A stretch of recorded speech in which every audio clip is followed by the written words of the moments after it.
Hello and welcome to this week's Property Matters, the show that brings global industry trends to an Irish audience. You can contact us on Twitter at iPropertyRadio or email the show at hello@iPropertyRadio.com. Your host for today is Carol Tallon. As you may hear from the noise around us, we are out and about and on location.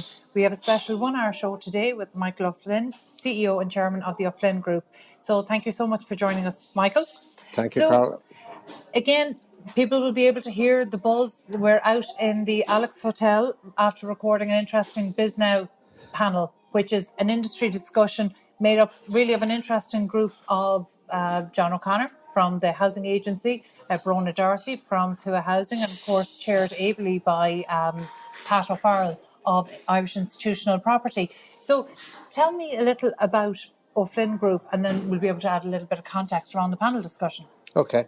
Look, O'Flynn Group has been building houses in Ireland since 1978. Back then we were known as O'Flynn Construction. That's one of the companies now within the O'Flynn Group. In addition to house building in Cork, we have been doing commercial, industrial, office developments down there also.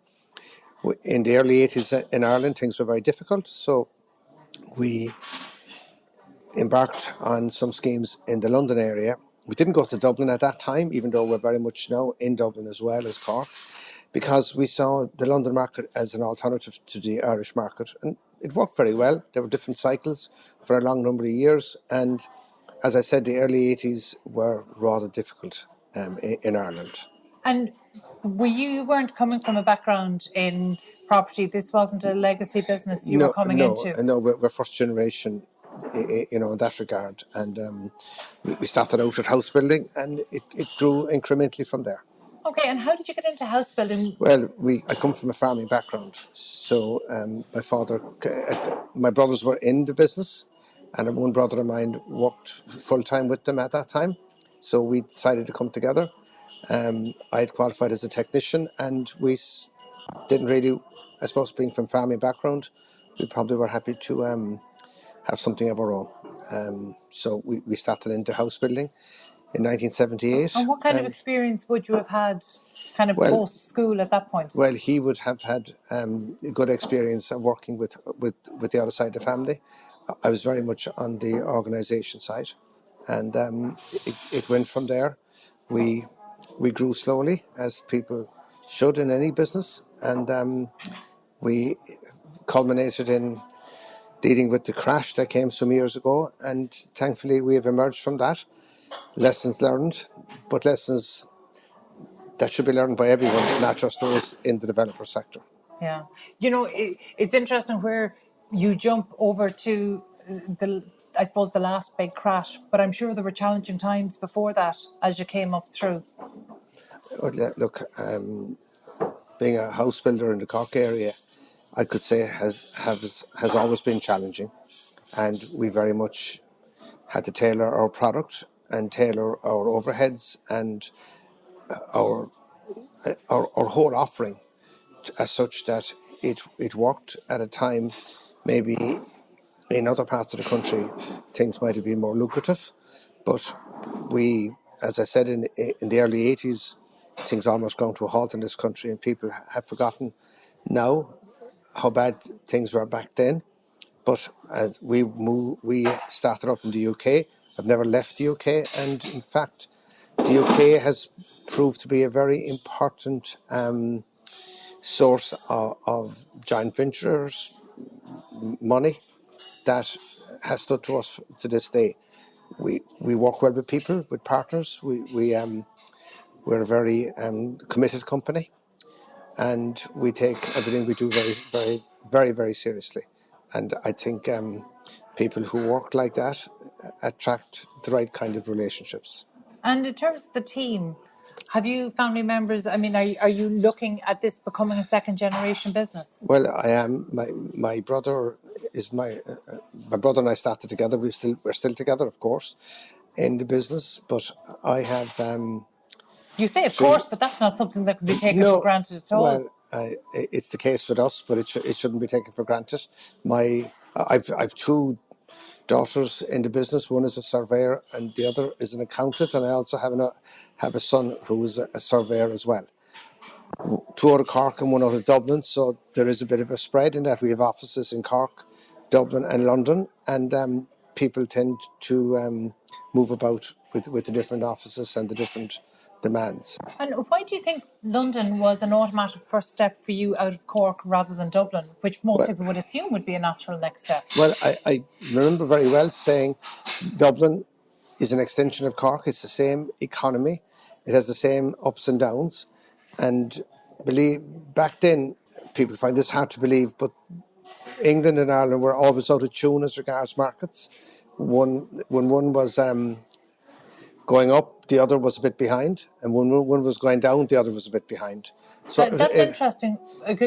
Just in more recent history, I would track the London market as being about 9 months ahead.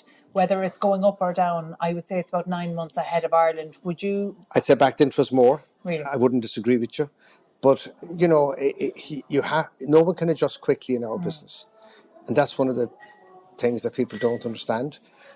You know, when we did some of our developments in Ireland that proved problematic, it's easy to be judgmental at the end. Take the Elysian in Cork, which has stood the test of time. It held. And it's probably one of the buildings that you're most well known for. Yeah, and that's why I'm bringing it up before you bring it up, because people talk about it. It's a building that it's well designed, well developed, well everything. It's just our timing was wrong. We spent 2 years getting planning and coordinating all that goes with something of that scale, and we were 2 years building it. But of course, in a 4-year term, anything can happen in the world.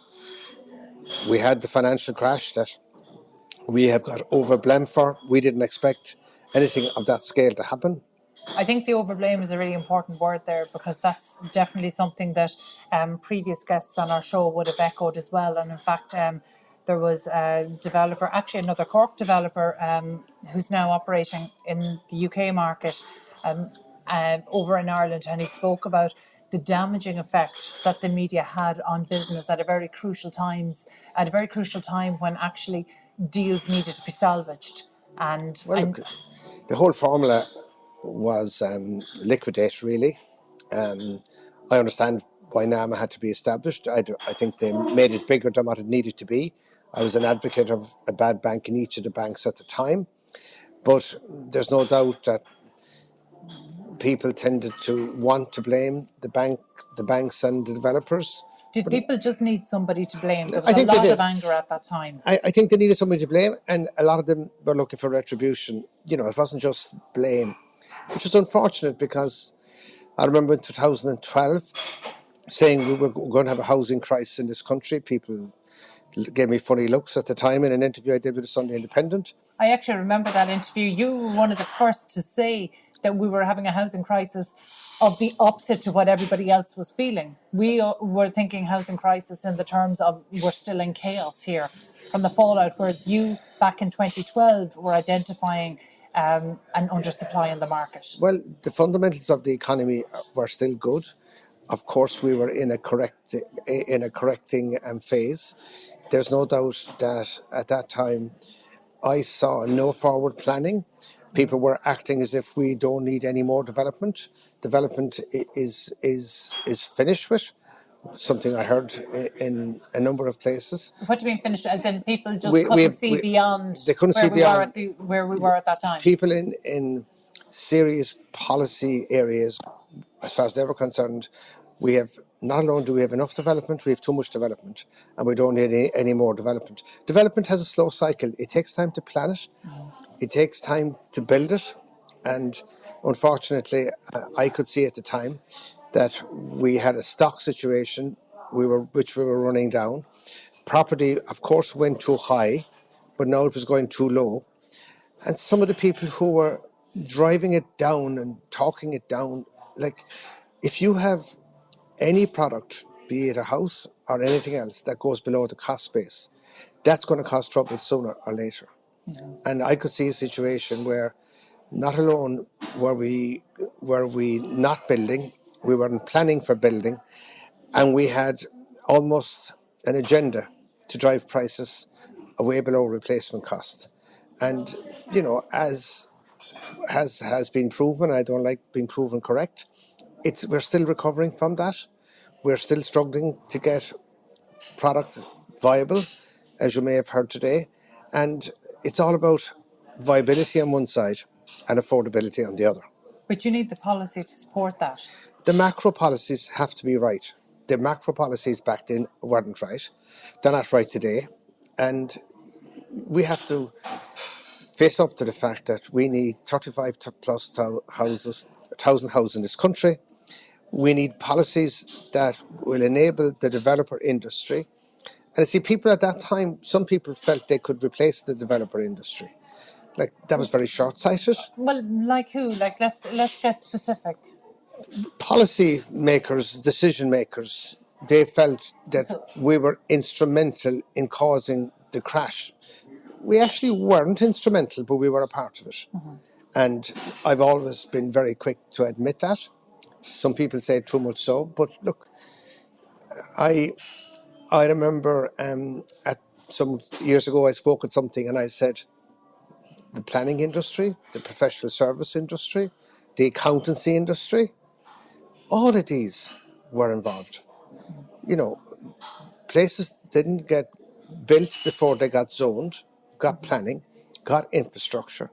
And people tend to forget that all these public decisions were made before the developer with the bank arrived at the end to deliver a product. We never went outside the main metropolitans.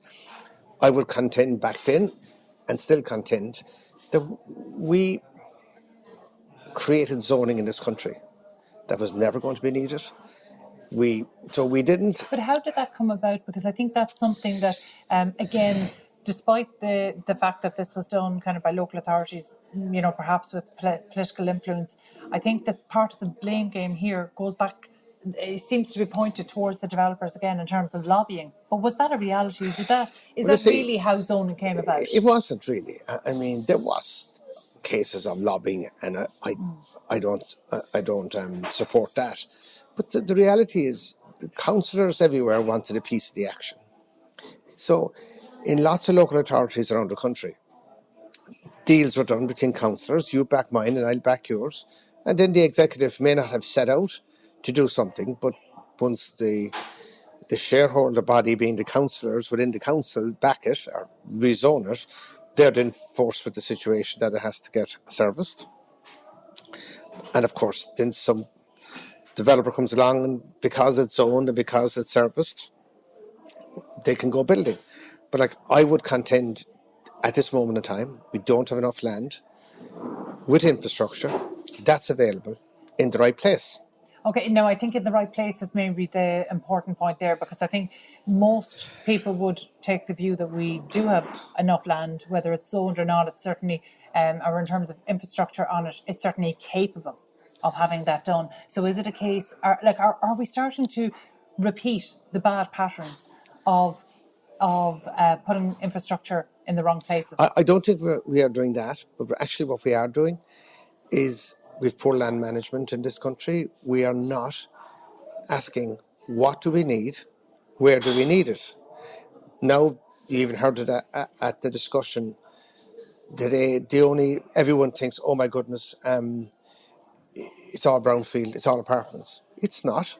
Well, that's quite a Dublin-centric, and it's important to say that this event was hosted in Dublin, and that's quite a Dublin-centric view. And I would contend it's not just Dublin-centric, even though, people put up their hands and say, oh yeah, we don't want to commute. But if you have a family, you don't want to be living in an apartment either. You know, that's really interesting, because actually I feel, and it's worth pointing out to listeners there, that there was, to gauge the reaction of the audience, there was a question asked, but it was really quite a pointed question. It was basically, who would like to live within walking distance of the places where they live, shop, socialise, work? And on the alternative side of that, who wants the commute? Now, here's the reality. Nobody wants the commute. However, I did put up my hand for the latter, as in I did put up my hand, not for the commute, but for what goes with it. Because like yourself, I grew up on a dairy farm. I don't want to live in an apartment within 10 minutes of the city centre, but I But there also might don't want be to live in suburbia. there might be So a time in your life when you want to live in that situation. But there comes a time then when you want to live in a house. yeah, So at this moment in time, and you heard it this morning by some of the panelists, it's the only show in town in that regard. Yeah. In my opinion, it's not the only show in town. You have to have a variety of housing in a variety of locations. And Dublin is probably the only city that can take apartments easily because of the scale. Small cities, and dare I say, Cork is a small city, even Yeah. though people mightn't in appreciate me relative saying terms, that. Dublin's a small city too. Well, it is, but look, it's the standout city in terms of apartment viability and apartment site opportunity. But if you take Cork, like if I left, we'd say the Elysian in Cork, I'd be in Greenfields in 3 minutes. Like it's that small. Yeah. The Elysian is in the very centre of Cork. Okay, in some directions that may not be the case, but the point I'm coming to is that Yeah. you have to have a variety of housing, and you have to look at what people want, and that's not developer-led development I'm talking about. Like You're talking about what the market wants. the market needs. But is that being slightly distorted at the moment with, say, student accommodation and the PRS sector? I think it is. I think it's an extraordinary situation that an apartment block is worth more wholesale than it's worth retail. How in goodness can you have a situation that the retail sales to individuals is less than what a wholesale sale to an institution? No, but is that the reality, or is it a case that this is how we're financing? Because, that's probably not a fair point to make in 2019, but I think certainly in 2015 and 2016, this was the only way that apartment blocks were being financed. So I don't think it was about what's worth more when we finish it, it's how can we get the money to build it. Well, there's that, but you also have a situation recently where blocks that were funded independently of the institutional buyer are being sold to institutional Well, that's buyers. because this market is maturing. No, because the wholesale value is worth more than the retail value, and I would contend that is an extraordinary situation. Is that because of these institutional investors then are getting economies of scale in terms of asset management and ongoing management? It's because it's not so much that, but the rents are very high. There's a perception there that renting is almost the only show in town, and that's a real difficulty because people can take a long-term view. If you have cheap money and you have a rental underwrite, people can take a long-term view as to what they'll pay. See, I think once we're touching off the rental market, we're starting into a whole bigger conversation. So I'm going to take a short break now, but stay with us as we continue our conversation with Michael O'Flynn, CEO and Chairman of the O'Flynn Group. Stay tuned.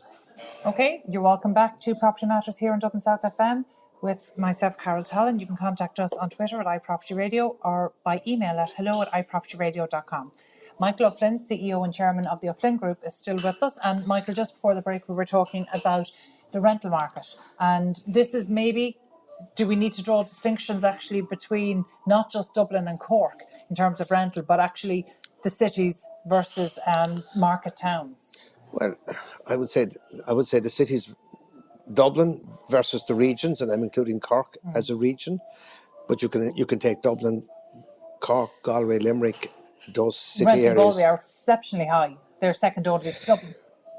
Yes, which is extraordinary. But I'm very concerned about the regions because the individual investor is being driven out of the market. It's no longer tax efficient for them to be involved. We need incentivization because we just don't need apartments in Dublin. We need them all over the country. Or in the case of, in the case of other locations, we need houses for rental. Now, we have a very difficult situation in that a lot of these towns, and they're big towns, small cities, have no investors. So how are these places going to be serviced with rental accommodation? There's going to be a scarcity, and that'll put pressure on price.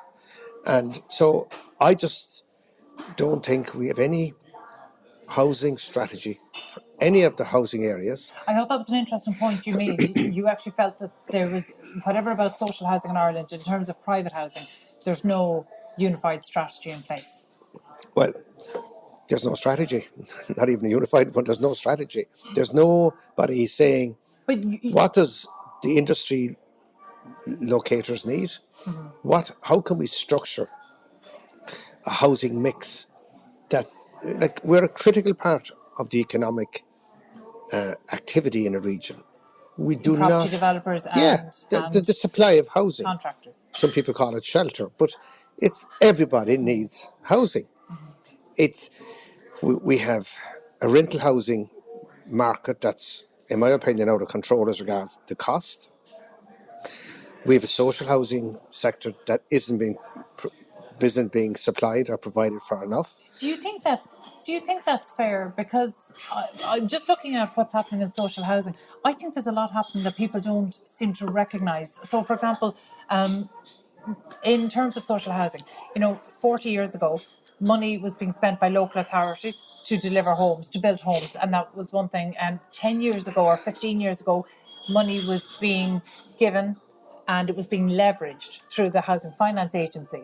Whereas today, the approved housing bodies, the top approved housing bodies, are taking the same amount of money, and not only are they leveraging it through the finance agency, but they're also then accessing exceptionally low rates of finance, so like sub 2 and 2.5%, and they're locking in those kind of interest rates for 25 years from German banks to deliver social housing in Ireland. Look, And that to me is a really clever use of resources that we're really leveraging. So the same funds that might have built 200 homes can now build 2,000, and that seems like a very smart way to deliver local authority housing, because it takes people off the local authority housing lists. But because it's been delivered through approved housing bodies, it's almost like the state doesn't get the credit for not only facilitating this but actually driving it. I would be the first to say that the approved housing bodies, or AHBs as they're called, are doing a great job. Yeah. And they're very much part of this. There's a big gap between the guys who are doing it well and, the top 5, 6, 7 who are doing it very well. And then there's hundreds others, Yeah, so but there's a big gap opening up. And I think I'm speaking to the well-known names. I Yeah. don't really have visibility of the smaller ones. I think they're doing a great job, and I think they're providing they absolutely are. an essential delivery which would not otherwise happen. But, and there's a big but here, you have to look at how much are we cloaking the problem by housing assistance payments or the HAP schemes. Like, I'd love to know, in the various regions, how many people are in HAP supported housing, because that's the deficiency in housing in those areas compared. This didn't exist years ago. I would have to say to you that we need affordable housing, and the only way I think affordable housing can be created is by shared ownership or shared equity, like they have in the UK. But we're not facing up to that.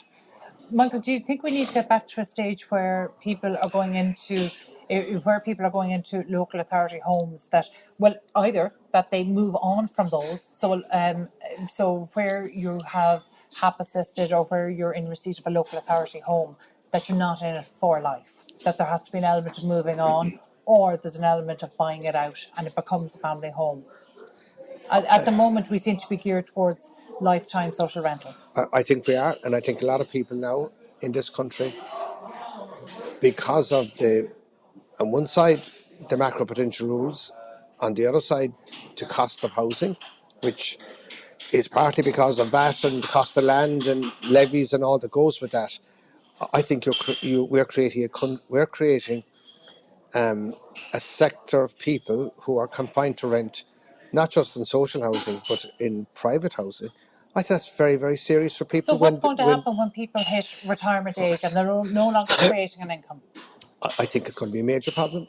I think it's going to be much larger than our pensions issue. Well, I think it is, and I don't understand why we're not facing up to it and discussing it.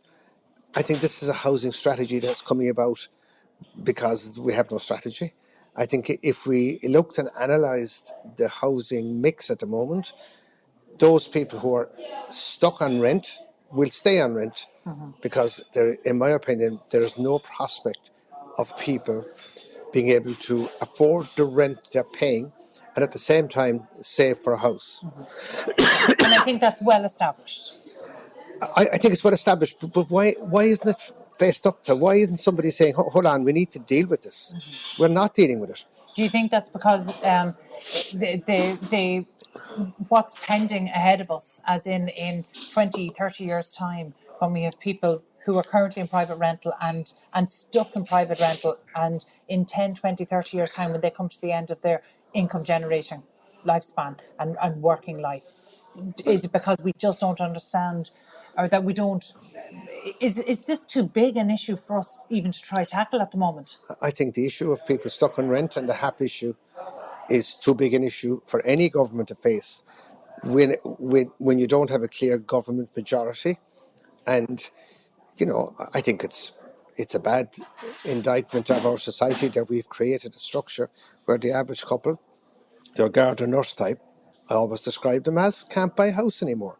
Those people were the bedrock of some of my earlier housing developments way back in the day, and go back 30 to 40 years.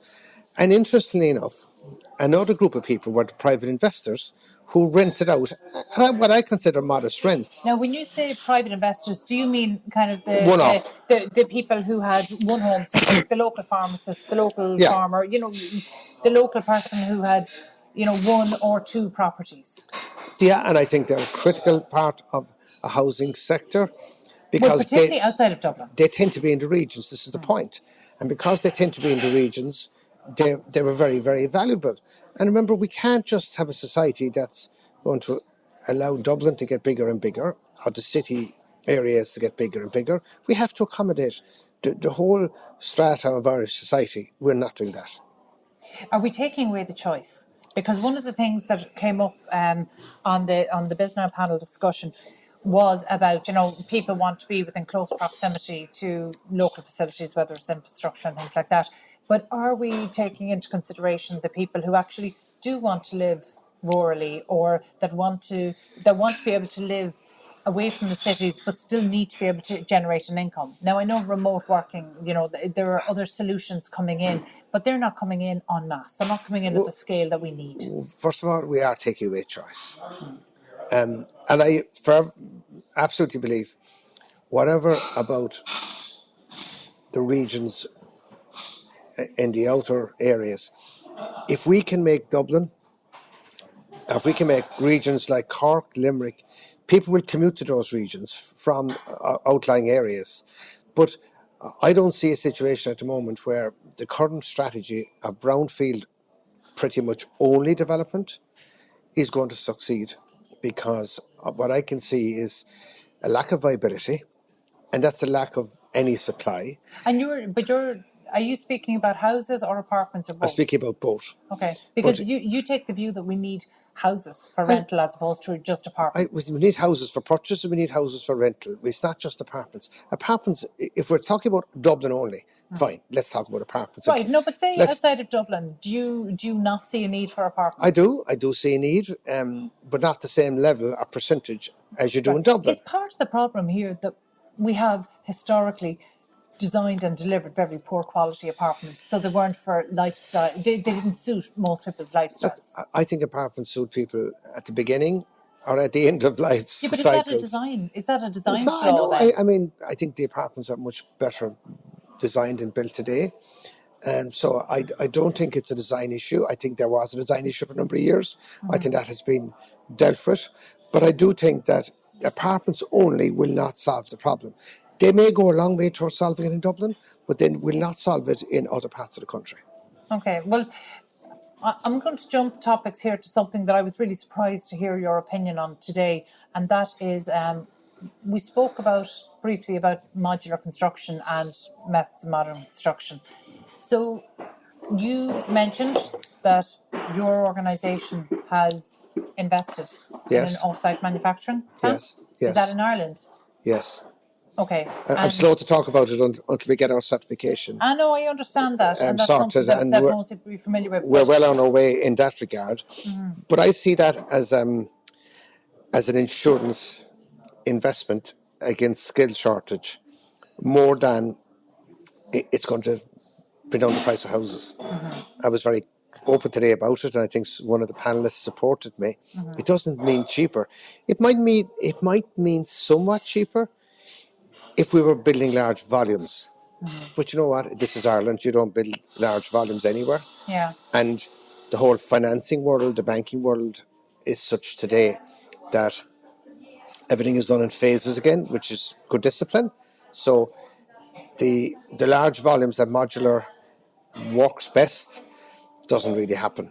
In Ireland. No. You see, one of the criticisms, say, of past projects, particularly anything that we'd associate with rapid build, so say the engineers and the designers around that would say that actually many of the issues here was that there was a very convoluted approach. So yes, you were using offsite manufacturing, but you were trying to perhaps, or the industry perhaps was trying to pigeonhole them there, and all of the ancillary services were still coming from the traditional sector. Whereas for a good modular delivery, you need an expert team. It has to be designed for modular. And today on the panel, there was a reference there to rectangular builds that lend themselves well to offsite. And that would be a very old school way of thinking, because we know now that, I was surprised. that modular, you know, we know that that's not the case, that actually we have some beautifully designed modular buildings now. And in fact, the hallmark of success is that when you're outside a building, or inside a building indeed,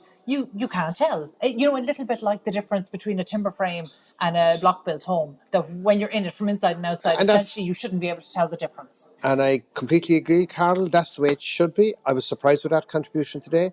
Like, maybe in Scandinavian countries where they have lots of timber, Yeah. and they build a lot with timber. Well, I was interested to hear that actually. Boxes. But I was interested to hear that you know, the modular that you're looking at actually is a timber composite. It is. It is, Okay. which is. Whereas what we've seen traditionally in Ireland is the light gauge steel. Yeah. Well, you have different forms of modular. The one we're looking at is slightly different, and that's something that we feel is right. I think it's an evolution from the old-fashioned timber frame, but that has a part to play as well. But in the overall sense, I think the point being made is that we have to think modular, but it's not going to be the silver bullet that people think is going to be. Is modular only really one element of the modern methods of construction? Like, there were so many other technologies coming in. So, for example, you know, I spoke with actually we had Townmore Construction on the show a couple of months ago, and they mentioned that BIM, building information modelling, has been made mandatory on all of their projects since Q3 or Q4 of 2019. So are these the type of technologies that your group are? Yeah, we're all getting up to speed with the new technologies. The difficulty a lot of these have is that you need volume and scale for them to actually work best. And I'm afraid in a fragmented Irish market, you know, whilst you can achieve some savings, overall it doesn't mean housing is going to be created cheaper. And I think that's where we're all coming from. And there's an expectation of a price reduction for modular that doesn't exist in reality. But is that, you see, and again, there seems to be some mixed messaging around that. So I agree that I don't think in turn that modular is going to automatically be cheaper. And in fact, most people who are far more expert in the sector would say the same thing. But where the savings tend to come is through the certainty of programme, the speed of delivery, the continuity, the no lost time on site, a higher rate of health and safety excellence. So there are all of these contributing factors that feed into the certainty of programme, that you're actually getting something finished on time every time. Yeah, look, that's an absolute advantage, and I have to acknowledge that, of course. But we have figured that a modular type system might save you 6 to 8 weeks. It doesn't save you over what length of a 3 to programme? 4 months, 6 to 7 months of a program. Okay. So I just think it's overplayed, but I do think it's an essential next step for Irish house building. But for some of it, it's for different reasons to the reasons that people think. Okay. Right. Well, then let's take it back to the work that Offline Group is doing. So, in terms of delivery for 2019, where are you? Well, in terms of delivery, we're building houses in Cork and Dublin, three, probably 8 or 9 sites in total. Probably build 250 houses this year. We'd love to build 500. We have a platform that could build 500 without thinking, but the market isn't there. Viability isn't there on a number of the sites we have. And believe it or not, we have a demand in this country of, I said this earlier on the panel, of 35,000 units. Some people would say plus, some people would say 35. But we have a capable demand. That's the demand that people can borrow to pay the price the builder needs of 20,000, 21,000. And that's the big issue.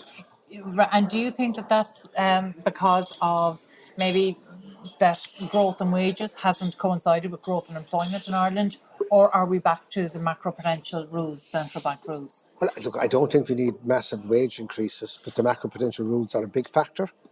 I think they are, and I know they're being looked at, which is very interesting in itself. But I do think that that alone won't fix the housing thing. The housing equation is complex. To make it viable isn't easy. It can happen, but it needs joined up thinking between the government, the developers, the local authorities, the state agencies like Irish Water, and you name it. There's a whole cross section. And actually, that's something I want to drill down a bit more in. So we're going to take a short break now, but stay tuned as we'll be discussing more with Michael after the break. So welcome back to Property Matters here on Dublin South FM. And in studio with us still is Michael O'Flynn. I'm sorry, I actually say in studio, but as people will very plainly hear with the twinkling of glasses that we are actually recording down in the Alex Hotel. And there's a great buzz around the place, which is always good to see in December. So, Michael, thank you for staying with us. So just before we went into the break, we were just touching on the issue of viability. We have 15 minutes. Can you solve this problem? Well, sorry, of course we can solve this problem, but to solve any problem, you need to acknowledge you have a problem.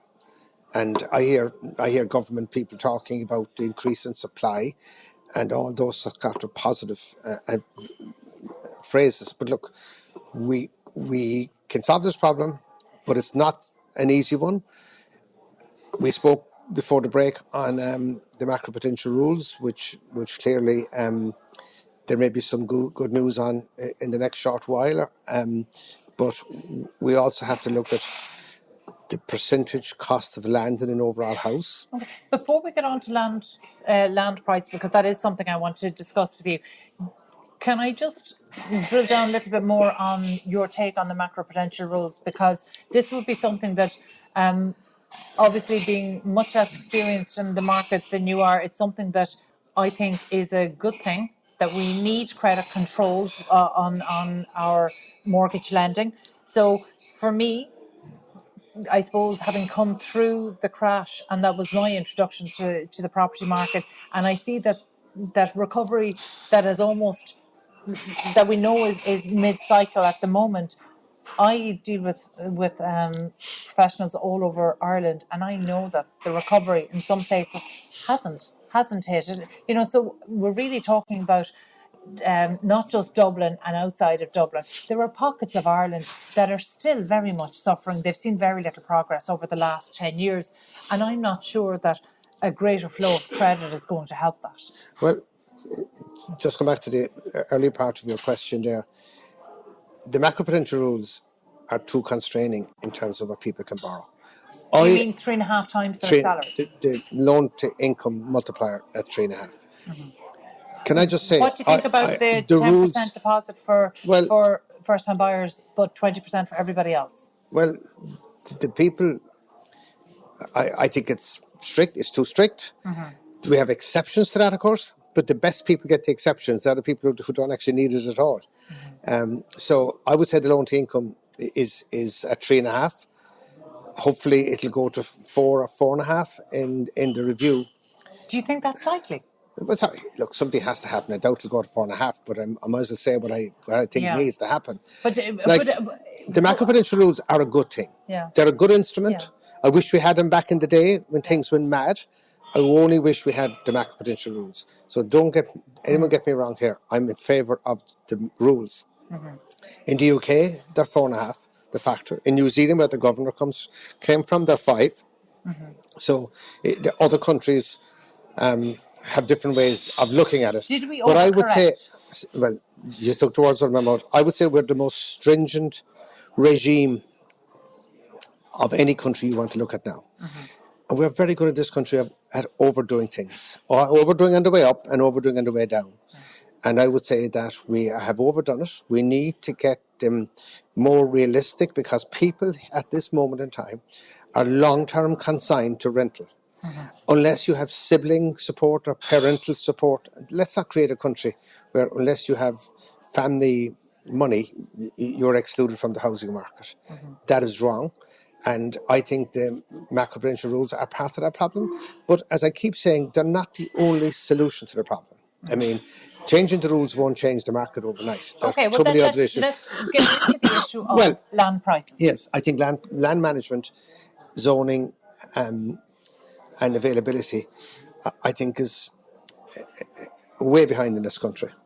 Now, We, we at the start of at the top of the show, you said that you feel we have poor land management in Ireland. So I need to ask the direct question, because it is related. NAMA, was NAMA effective? Like, take it outside of your own experience with them as an organisation, as a government agency. Was NAMA effective?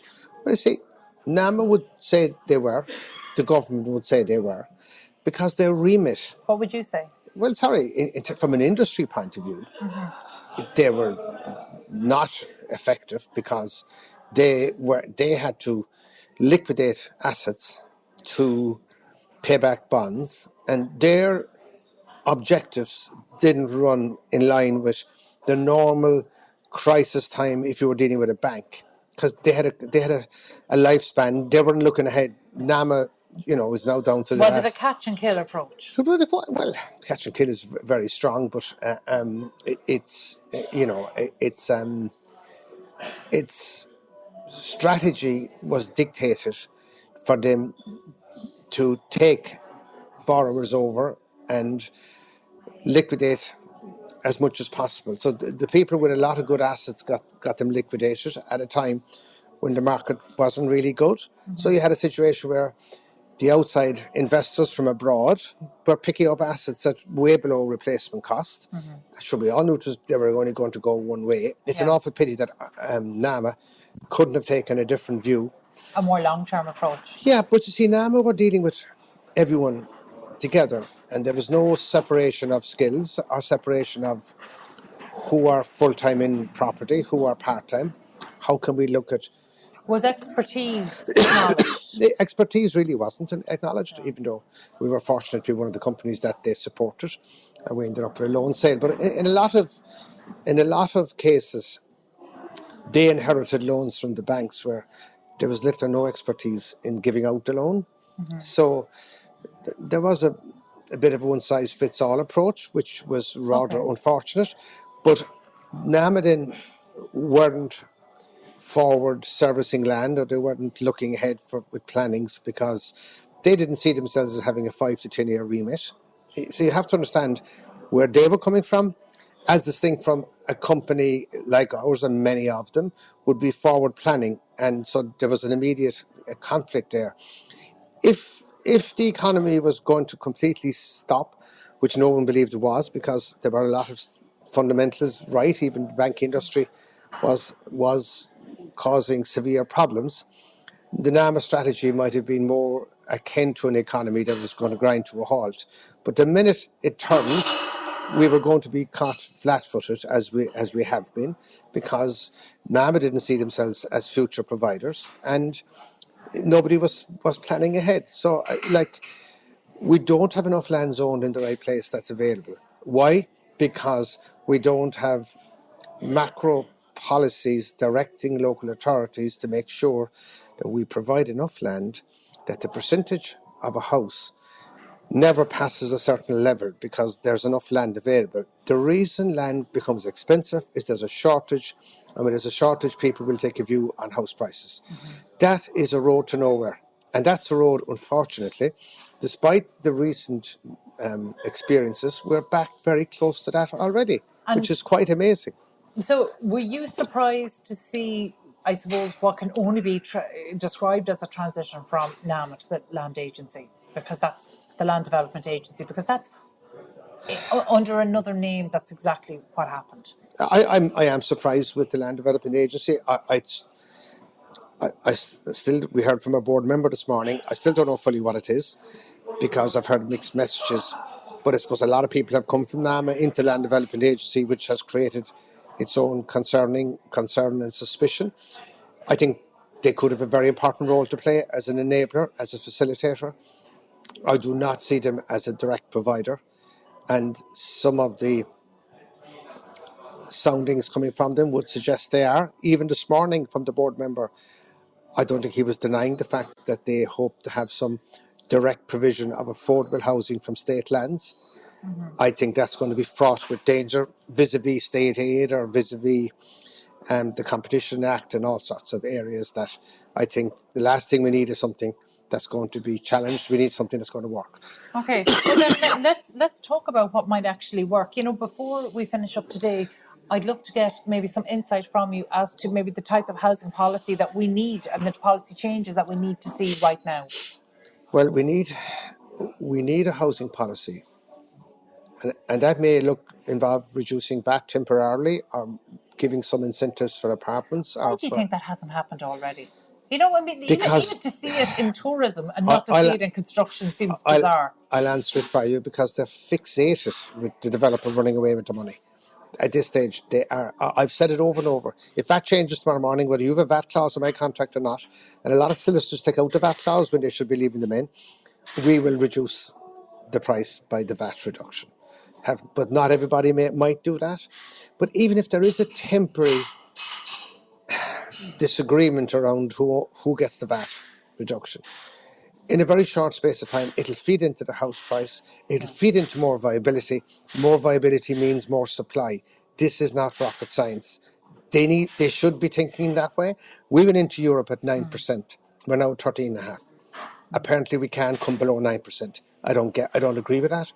You can change anything by agreement. You go back to Europe and say, particularly when you look at what's happening in Northern Ireland and England and Wales. you go back to Europe and say, look, we have a problem here. We have a crisis here. We can't supply housing. So that's an issue for Europe as much as it is for Ireland. Is there a political or a perception issue here? Or, is the government of the day, are they just so afraid to be seen to be actively supporting developers? Listen, we haven't lost our tag fully, unfortunately.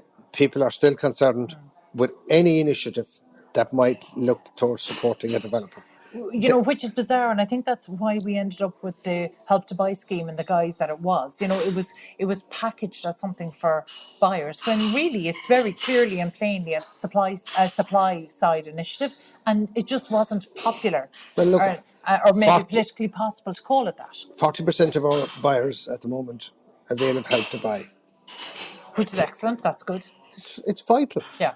That's more supply. If you take away the Help to Buy, you'd have a lot more people on rent and a lot more people heading towards social or whatever. Now, can I ask your opinion then? If 40% of your buyers coming in, would that tally with 40% of your buyers being first-time buyers? No. Are you seeing people returning to Ireland but yet not able to avail of it because they haven't paid income tax? Yeah, here? There are a number of people who can't avail of it. Now, that seems incredibly unfair for people who left during a time of financial distress. I agree, and maybe they should means test some people and give it to these people who are returning and who desperately need it. So I do think it's a vital incentive.